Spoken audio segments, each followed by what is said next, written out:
দাদা বাবা তো মৃত্যুর শয্যায় এতক্ষণ মারা গেছে, বাবার অবর্তমানে জ্যেষ্ঠ দাদা হয় পিতৃতুল্য, তুমি ফিরে চলে।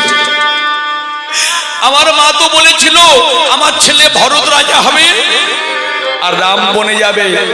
দাদা আমি তো কোনো রাজা হইনি, তুমি চলো ফিরে চলো, একটা বড় ফিরে চলো। রামচন্দ্র বলছে ওরে ভরত, তোর মধ্যে এমন ভাই যদি জগতের প্রত্যেকটা ঘরে ঘরে হয় তাহলে তো ভাই ভাই কোনোদিন আর বিবাদ হবে না রে। আমি পিতৃর সত্য পালনের জন্য এসেছি, আমি ফিরে যেতে পারবো না বাবাকে অপমান করে। ভরত বলছে ওগো দাদা, ওগো দাদা, আমি জানি তুমি ফিরে যাবে না, তুমি ফিরে না গেলেও আমি তোমার কাছে একটি জিনিস প্রার্থনা করব। রামচন্দ্র বলছে কি চাস বল, তুই যা চাইবি তাই দেব আমি। অযোধ্যার যে সোনার সিংহাসন, যে সিংহাসনে তোমার আসীন হওয়ার কথা ছিল, যদি জীবন থেকে আত্মাটা বেরিয়ে যায় দেহ থেকে, তবু ওই সিংহাসনে আমি বসতে পারবো না।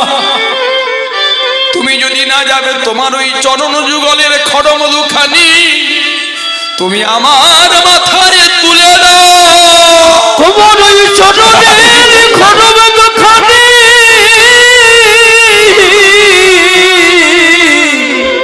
আমার মাথায় তুলে দাও। ওই সোনার সিংহাসনে তোমার খড়মধুখানি বসে আমি রাজ্য শাসন করব।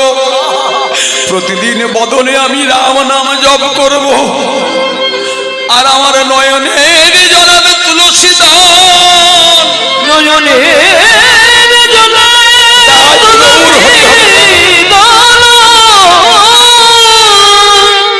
সেই ভক্তি চন্দন মিশায়ে, ভক্তি চন্দন মিশায়ে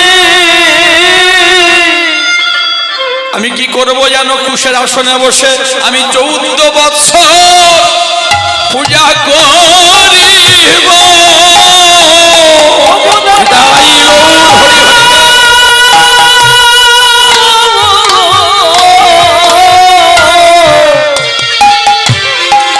আমি 14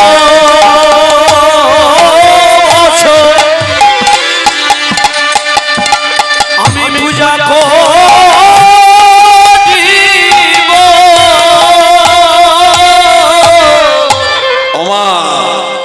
ভগবান যখন ফিরে গেলেন বনবাস থেকে গিয়ে ভরতকে বলেছিল কি তুই চাস বল। বলল দাদা গো, আমি তোমার ভাই হয়ে জন্ম নিতে চাই না। কেন? ভাই হয়ে তুমি আমার কথা শুনবে না। যদি এবারে মরে গিয়ে মানুষ কুলে মনুষ্য কুলে জন্ম দাও, তবে বন্ধু করে জন্ম দিও।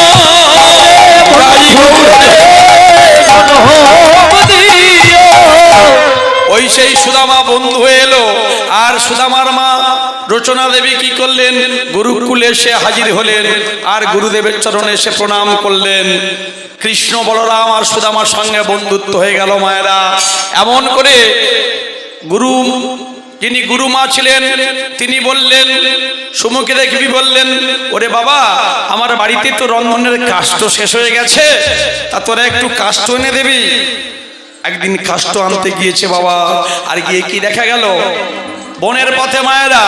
আর যখন বৃন্দাবনে ভগবান যেত, বনের পথে নাচতে নাচতে যেত, গাইতে গাইতে যেত। বলুন রাধারানী কি শ্যাম সুন্দর হরিবল ভক্তমন্ডলী ভক্তিমতী মায়েরা। তাহলে আজকে এই কলিযুগের মাটিতে এই চিড়ের প্রসাদ আমাদের সেবা করি আমরা, তাহলে চিড়েটা কে দিয়েছিলেন? ভগবান কৃষ্ণচন্দ্র। তিনি দ্বারকার রাজা হয়েছিলেন। আর এই সুদামা তার মা গত হওয়ার পরে এই সুদামা বিবাহ করেছিল, নাম তার বসুন্ধরা, তার স্ত্রীর নাম। ঘটনাটা আপনারা সবাই জানেন, কিন্তু আসল তত্ত্বটা কি? ওই ভরতের ঋণ শোধ করার জন্য ভগবান কৃষ্ণ যেদিন তিনি দ্বারকায় গিয়ে উপস্থিত হলেন কতগুলো ভিজে চিড়ে নিয়ে বাবা, আর সেই ভিজে চিড়েটা নিয়ে ভগবানকে দিয়েছিলেন। আর সেই ভগবানকে দিয়েছিলেন বলে ভগবান সেই ভিজে চিড়েটা ভক্তি মিশ্রিত বলে সেবা করেছিল। লক্ষ্মী সেবা করেছিল, মাতা লক্ষ্মী, রুক্মিণী, সত্যভামা। আর কে? নারদ সেবা করেছিল। নারদ সেবা সেবা করে সেই প্রসাদটা দিয়েছিল কাকে? বাবা মহাদেবকে, মা বিমলাকে। ভক্তমণ্ডলী